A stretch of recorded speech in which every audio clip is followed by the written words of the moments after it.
Hello बच्चों, कैसे हो। आज हम आपको कैलेंडर के बारे में बताएंगे। कैलेंडर कैसे देखा जाता है, कैसे पढ़ा जाता है। आप सभी ने अपने घर में कैलेंडर भी देखा होगा।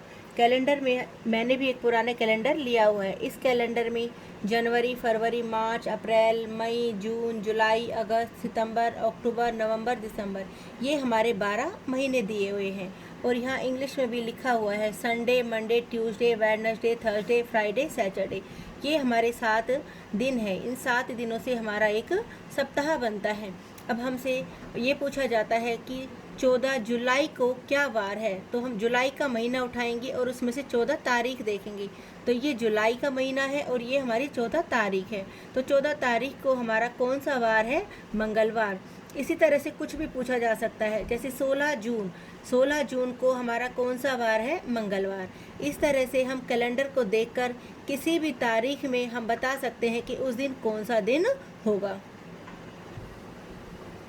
इन अलग अलग महीनों में आपने देखा होगा कि दिनों की संख्या भी अलग अलग है। जैसे जनवरी में हमारे 31 दिन दिखाए हुए हैं, फरवरी में हमारे 28 दिन, मार्च में हमारे 31 दिन है, अप्रैल में 30, मई में हमारे 31 दिन है, जून में हमारे 30, जुलाई में 31 है, अगस्त में 31 है, सितंबर में हमारे 30 दिन है, अक्टूबर में 31, नवंबर में हमारे 30 हैं और दिसंबर में हमारे 31 दिन है।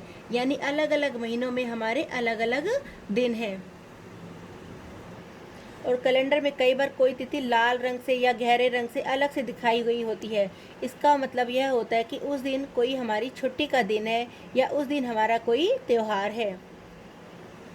अब हमने कैलेंडर से क्या क्या सीखा कि एक साल में हमारे कितने महीने होते हैं? 12। क्या सभी महीनों में हमारी दिनों की संख्या बराबर होती है? नहीं। महीने जिसमें हमारे 31 दिन होते हैं, जनवरी, मार्च, मई, जुलाई, अगस्त, अक्टूबर और दिसंबर। महीने जिसमें हमारे 30 दिन होते हैं, अप्रैल, जून, सितंबर और नवंबर। साल का हमारा सबसे छोटा महीना कौन सा होता है? फरवरी। एक सप्ताह में हमारे कितने दिन होते हैं? 7। डेट्स यानी तारीख को लिखने का सही तरीका क्या है? जैसे हमें लिखनी है 16 जुलाई 1971, तो 16 यहाँ हमने एक छोटी सी डॉट लगाई। जुलाई हमारे कौन सा महीना है? 7वां महीना। तो 16 डॉट 7 डॉट और कौन सा ईयर है हमारा? 1971।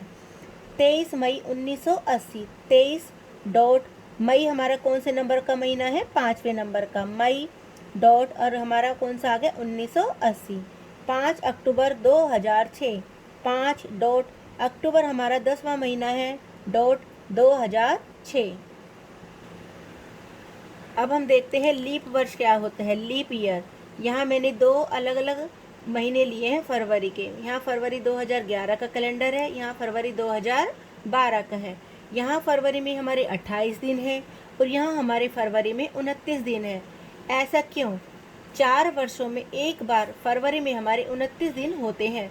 उस साल को हम लीप का वर्ष कहते हैं। हर 4 साल के बाद जो हमारा साल आता है वो लीप का वर्ष होता है और उसमें हमारे 29 दिन होते हैं। वैसे हमारे एक साल में 365 दिन होते हैं, लेकिन जब लीप का वर्ष आता है तो हमारा एक दिन बढ़ जाता है, क्योंकि उसमें हमारे फरवरी में 29 दिन होते हैं। तब हमारे लीप वर्ष में कितने दिन हो जाते हैं? 366 दिन। अब जैसे 2008 हमारा लीप का वर्ष है, तो 2008 के बाद 2009, 2010, 2011, 2012, यानी अगला लीप का वर्ष हमारा कब होगा? 2012। यानी 2008 से 2009 एक साल, 2009 से 2010 2, 2010 से 2011 3 और 2011 से 2012 4। तो यानी 4 साल बाद, यानी 2008 के बाद हमारा लीप का वर्ष कौन सा होगा? 2012, वो हमारा लीप का वर्ष होगा। लीप का वर्ष हमारा 4 से भाग होता है। अब हम चेक करते हैं कि क्या 2014 एक लीप का वर्ष है। 2014 की हमने 4 से भाग गई, 4 पंजे 20, एक लिया, नहीं जा रहा हमारा तो हमने 0 लगाई, ऊपर से उतारा 4, 14, 4 दिया 12, 14 में से 12 गए 2। अब हमारे यहाँ 2 शेष बचा। इसका मतलब 2014 हमारा 4 से पूरा भाग नहीं हुआ, तो यह हमारा लीप का वर्ष नहीं है, क्योंकि शेषफल हमारा 0 नहीं बचा। लेकिन जो शताब्दी वर्ष होते हैं, जैसे 1600, 1700, 1800, 1900, 2000, इनमें से वही लीप के वर्ष होंगे जो 14 से विभाजित होंगे। जैसे कि हमारे 1600 और 2000, ये दोनों हमारे 400 से विभाजित हो रहे हैं, तो ये दोनों ही लीप के वर्ष हैं। 1700, 1800, 1900 हमारे लीप के वर्ष नहीं हैं। धन्यवाद।